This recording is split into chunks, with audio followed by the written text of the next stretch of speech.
Hey everyone, this is Elenbaas from Nightlight Astrology.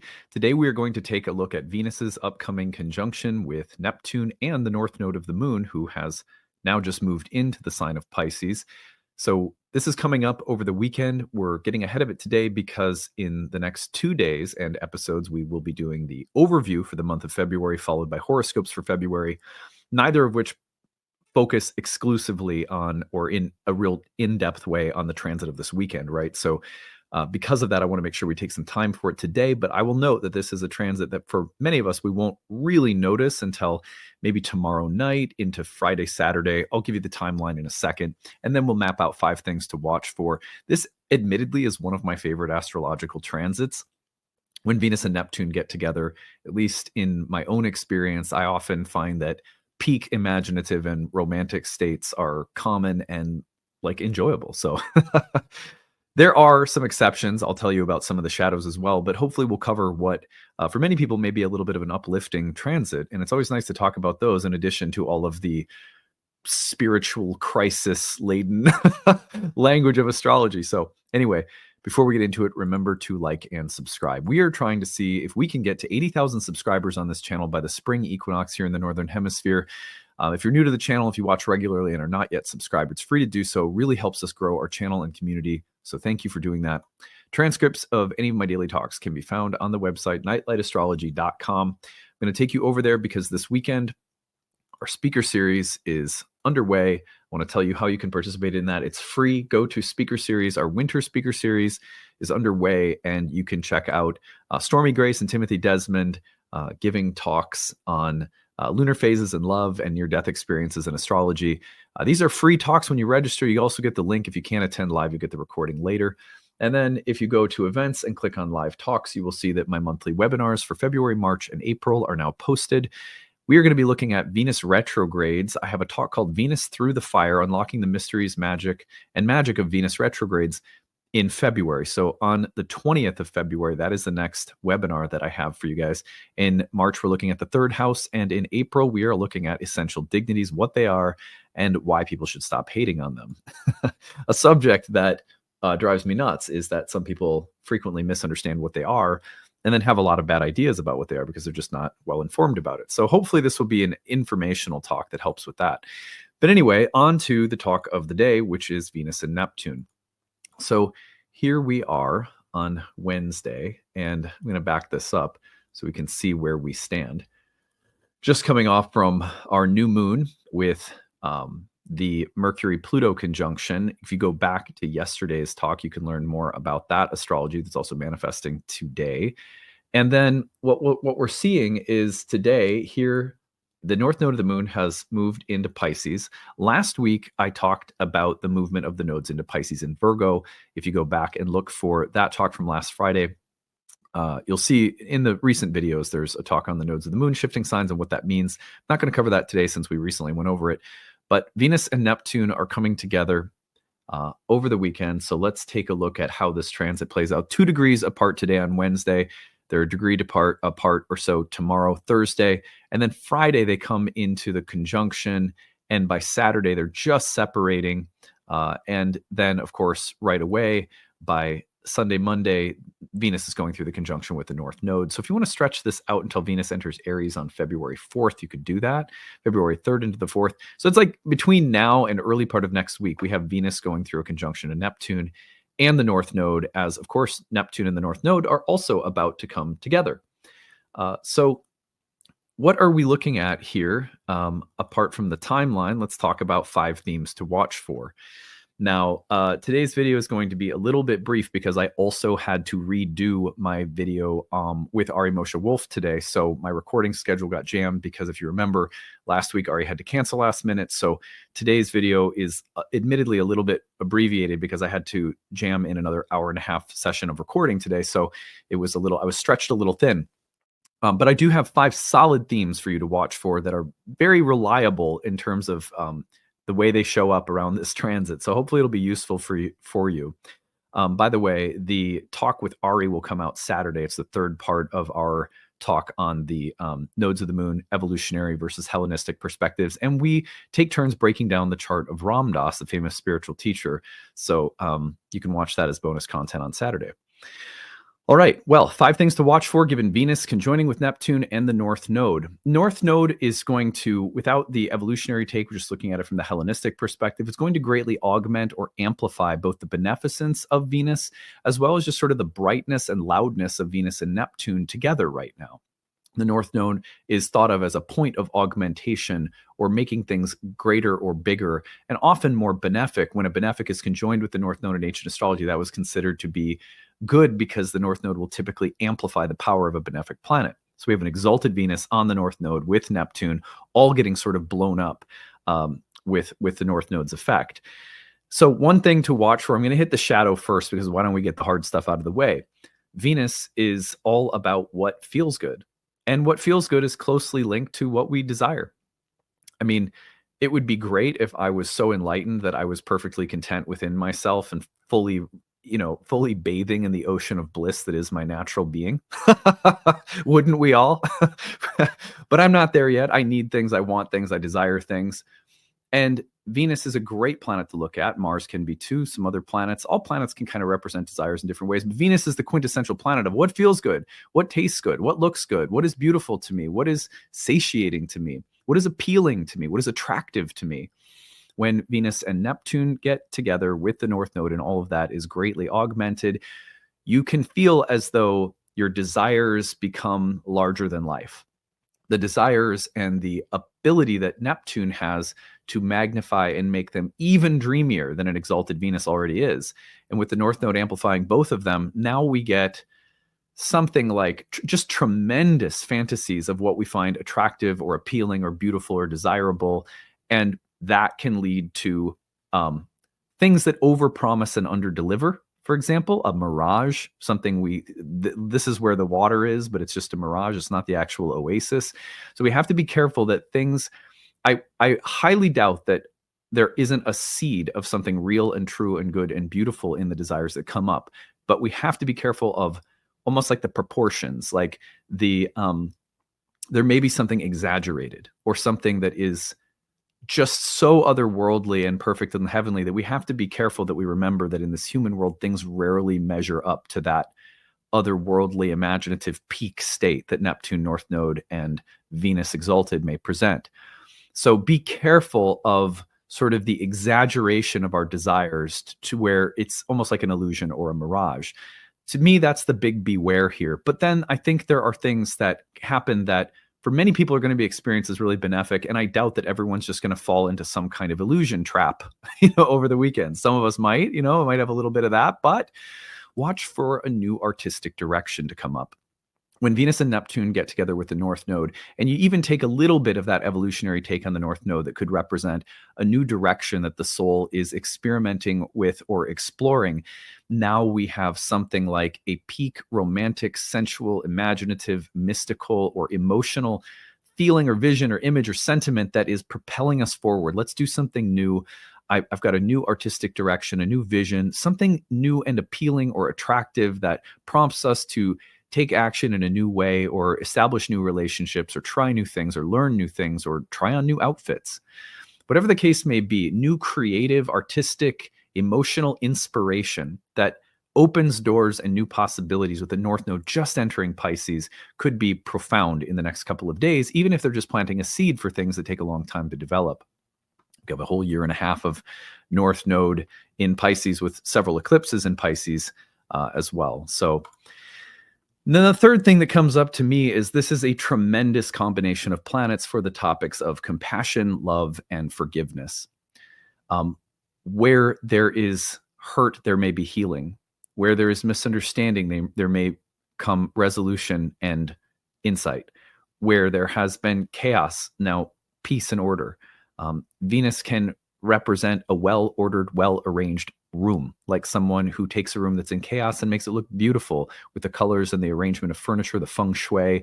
So you think about something that goes from disordered to harmonized, something that goes from hurt to forgiven, something that goes from feeling left out or sad to loved. Think about Venus, Saturn having come together recently. If we go back in time here, not far before this, Venus was conjoined with Saturn for all of you on the 18th and 19th of January. So we're not talking about a whole heck of a lot of time later by the 31st that Venus is going from maybe a place of grief, hurt, woundedness into a place of tremendous love and peace and acceptance. This is the healing salve that maybe followed the prick of the thorn for some people earlier in the month. Compassion, love, and forgiveness may also come through as a huge, overwhelming, or outpouring sense of empathy, care, concern for other beings or for things happening in the collective, a contribution to charity, or a cause or a suffering of others or a group or something like that, that it really captures your heart. It speaks to you. Things that are universal or collective are often commonly coming up in more personal ways when a planet like Venus contacts an outer planet like Neptune, whose movements are often associated with longer arcs of history. So what's filling you with love, compassion, tenderness, empathy, connectivity to things, people, or things happening in the collective? Where is your collective concern directing you right now? Another thing that comes up is number 4 on my list is imagination, beauty, and aesthetic. So in life, and I've said this many times when we were talking about, well, actually, when we were talking about Venus Saturn, I said this. I said, sometimes life requires that you take it seriously. You know, Venus Saturn, with an exalted Venus, is rather Shakespearean in that you're sort of method acting and you're in a play of great consequence and beauty.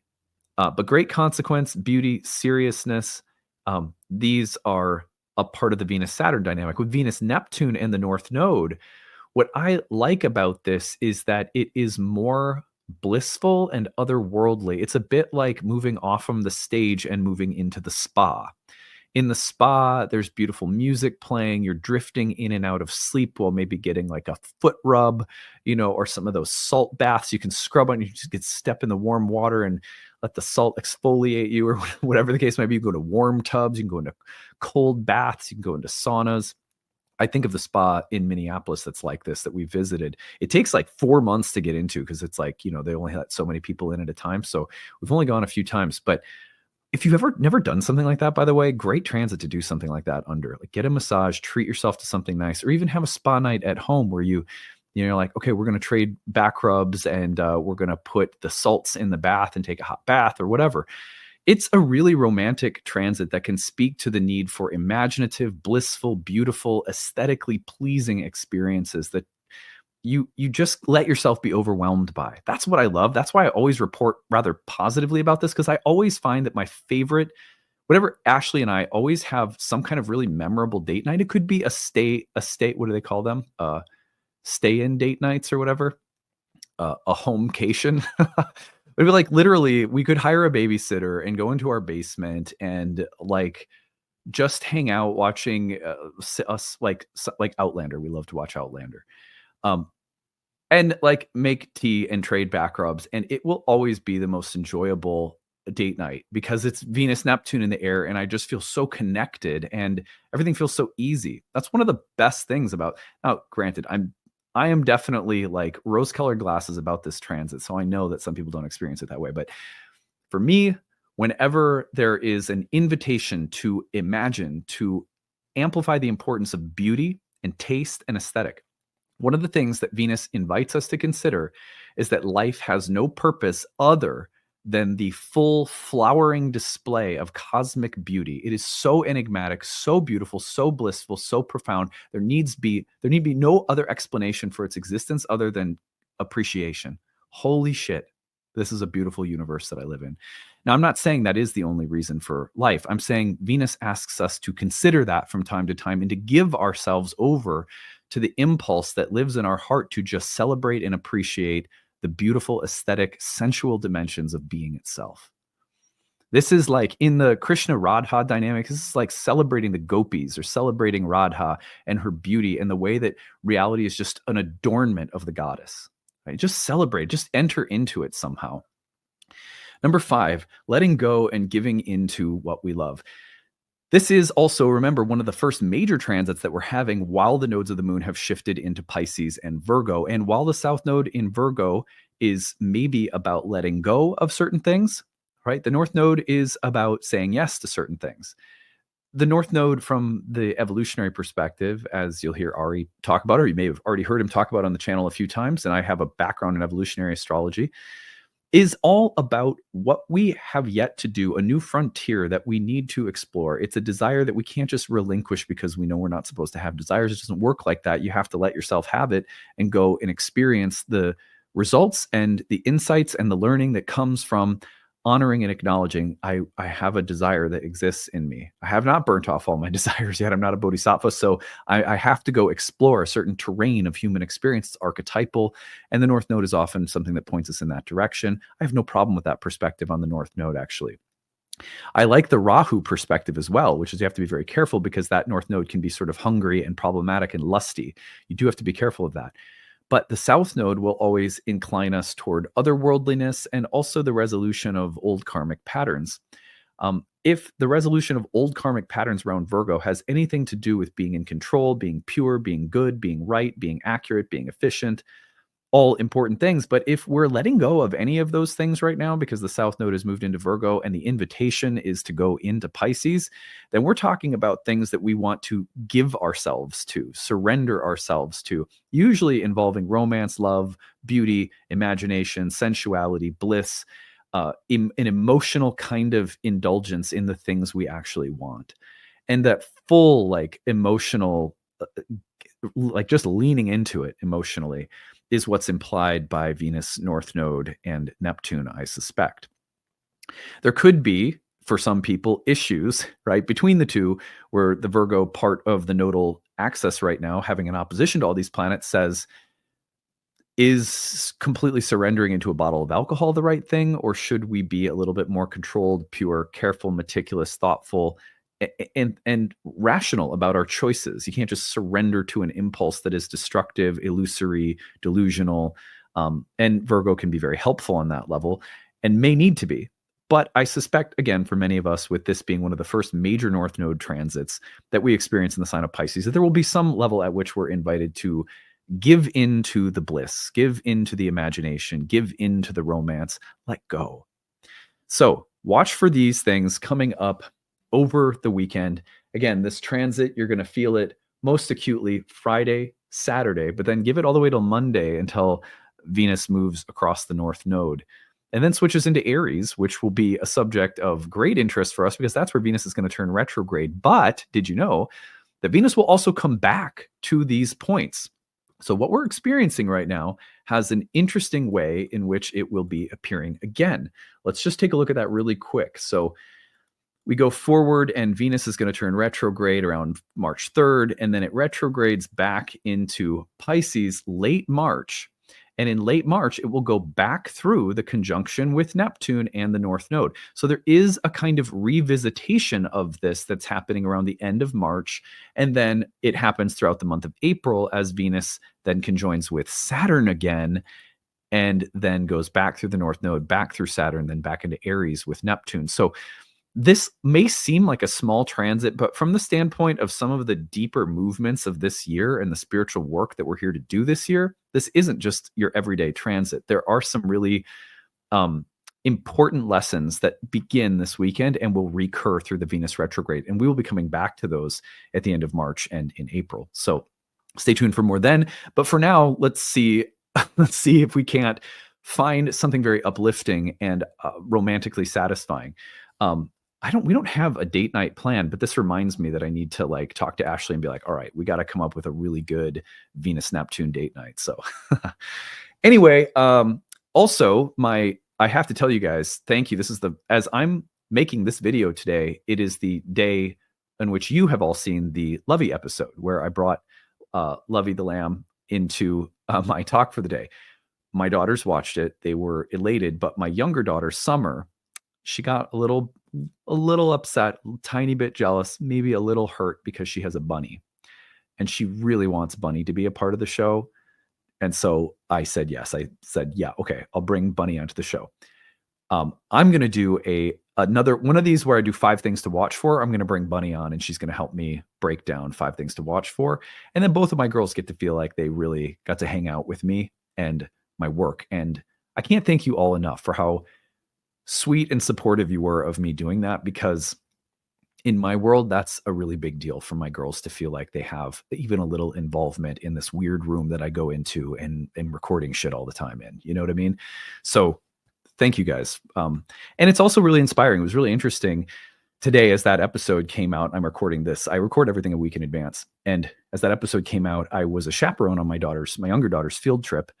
And they had a puppet show. And I was just thinking, gosh, it is high time, and I don't know how Nightlight will participate in this, but I really sense that at some point we will.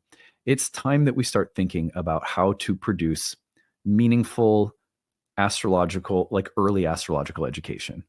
Simple things like getting to know that the sun is more than just a physical object, that it is a meaningful symbol, that Mars is. You know, the earlier that we even help kids, not necessarily learn charts, but just learn to have a symbolic imagination, to see life symbolically, is a life skill and tool, psychologically, spiritually. I can only imagine what it would have been like to have had that myself. And I had some of it with very symbolic, poetic type of parents in many ways, but it's exciting for me to think about that possibility. So anyway, thank you all for just being so generous with my sharing of that part of my life here. And Bunny will be making an appearance too. So you guys asked for it. All right, take it easy, everyone. Bye.